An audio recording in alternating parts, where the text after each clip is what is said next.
First-time cruisers walk into a trap, and most don't even realize it. It's not about what they forget, it's what they think they're doing right. Because the biggest mistakes show up disguised as smart choices, but stick with me and you'll dodge every one of them. Hey y'all, I'm Evan with Family at Sea, where we help make every cruise unforgettable. Some cruise mistakes feel smart in the moment, and others sneak up on you when you're not paying attention. But either way, they can all quietly derail your first cruise before you even realize what went wrong. And that's why this video isn't just about the obvious stuff. It's about the early missteps, the bad assumptions, and the little oversights that leave first-time cruisers saying, "I wish someone told me that." Well, someone is. If you're ready, I am. Let's go. It feels smart to get to the cruise terminal early, beat the lines, board sooner, and maybe even snag that first buffet plate before things get busy. But cruise terminals aren't designed for early arrivals. They operate on staggered check-in times, and if you show up hours ahead, you'll likely just be adding stress to your boarding while contributing to long lines and terminal crowding. Yes, sometimes they'll let you in early, but more often than not, you'll end up just waiting longer with less comfort and more chaos. So aim to arrive 30 to 45 minutes before your scheduled boarding window to avoid that bottleneck and keep things running smoothly and start your cruise on the right foot.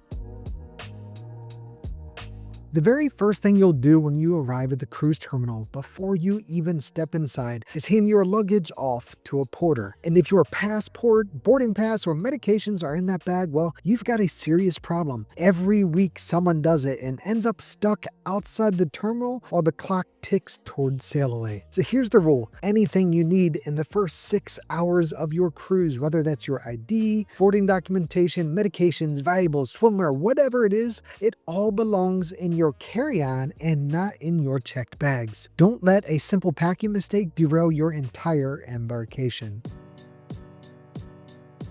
Cruise ships are packed with entertainment. Shows, trivia, parties, game nights, classes, contests, the list goes on, and it's easy to feel like you need to experience all of it. Especially on your first cruise, that FOMO hits hard. But if you treat your cruise like a checklist, it stops feeling like a vacation. So pick a few things that sound fun each day and let the rest go. Doing less doesn't mean missing out. It means giving yourself room to actually enjoy the moments you came for.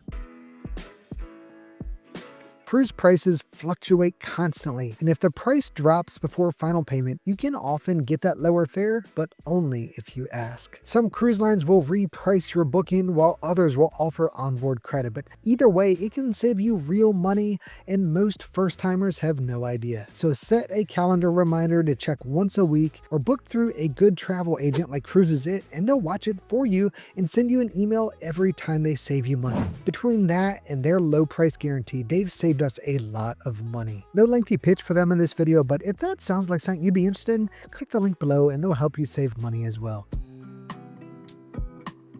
Even if you've never been seasick before, don't assume you're immune, especially on your first cruise. Rough seas can pop up without warning, and the people who get hit the hardest are usually the ones who thought, I'll be fine. And look, I'm not saying you'll get seasick, but if you do, it's a special kind of misery. That's why I always recommend packing something preventative like Bonine or Dramamine or ginger patches or something of that nature, because they're all good to have. But the problem with all of these is by the time you feel seasick, it's too late for them to kick in. And that's why I was so genuinely excited when I found AnyTerm. It's a simple wristband, almost kind of like a watch, that sends gentle signals to the nerves in your wrist that calm the part of your brain that causes nausea. Basically, it interrupts the signal that tells your body, Evan, I'm about to be sick. And it does all of that without any medication, so there's no drowsiness. You just feel better, even if you've waited a little too long to act. It flips the script on how most people deal with seasickness, because now you don't have to guess whether to take something ahead of time or suffer if you've waited too long. You can check it out using the link in the description, and if you use the promo code on screen, you'll get 30% off before your next cruise. So trust me, if you're not sure what the ocean might do to you, this thing is a game changer.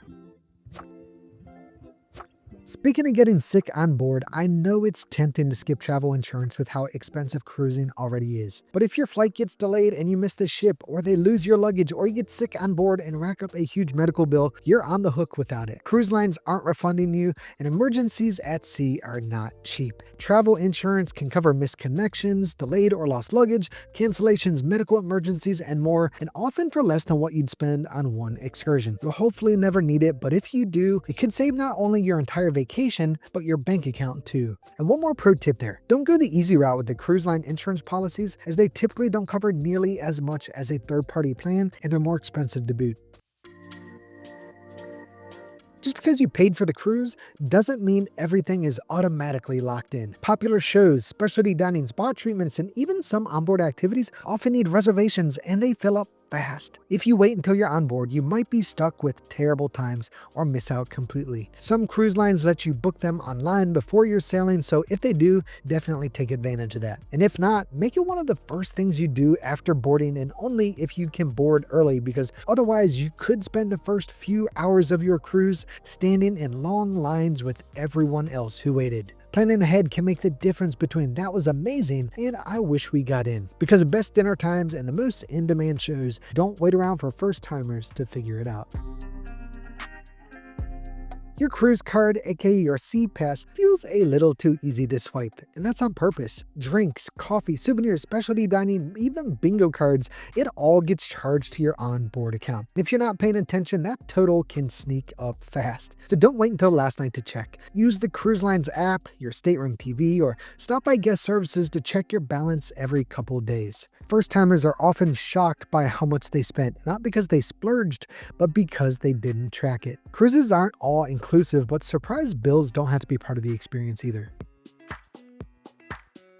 As soon as your cruise ship leaves the dock, your phone can quietly connect to maritime networks. And that's when roaming charges get nasty. We're talking hundreds of dollars in surprise charges just from background data or incoming texts. Even if you don't use your phone, your apps will unless you stop them. If you're using the ship's Wi-Fi, after you turn airplane mode on, just turn the Wi-Fi back on separately. Now, when you're in port, you might be able to use regular cell service without getting hammered. With mine, I can use it in Canada and Mexico the same as the US, and in other foreign countries, it's $10 a day for 2 gigs of data. So it's really not too bad, but not all plans support this. So you need to check to see if yours supports international roaming before your cruise, unless you like to live dangerously.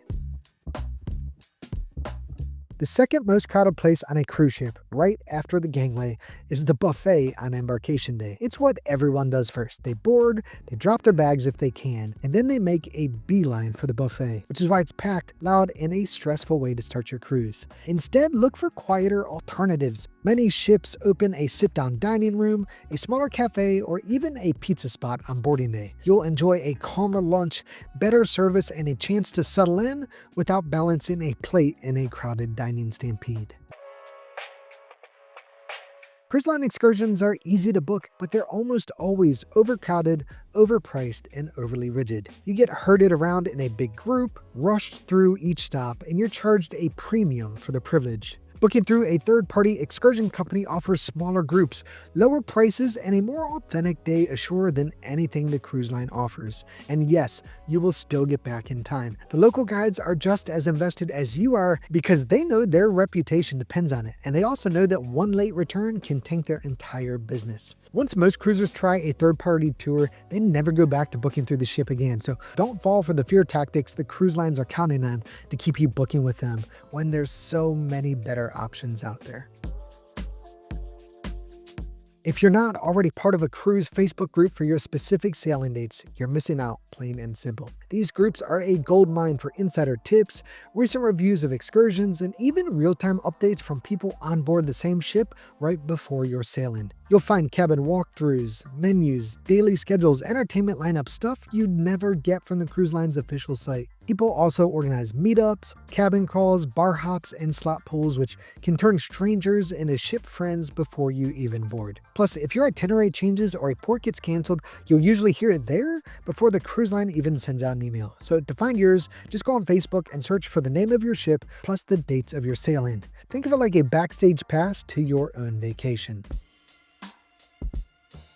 Some first-time cruisers step on board expecting a flawless, 5-star resort experience. And if that's your mindset, you're probably going to be disappointed. Cruises aren't perfect. There will be lines, there will be loud passengers, and heck, the buffet might run out of bacon. But here's the thing, cruising isn't about perfection. It's about adventure. It's about those unexpected moments like the sunsets from your balcony, laughing too hard at a trivia game, or watching your kids' eyes light up over tall animals like they're meeting a Disney character. If you come on board ready to embrace the experience instead of trying to control it, you're going to have a lot more fun because mindset is the real upgrade. Cruising isn't just about getting everything you want. It's about discovering things you didn't know you needed.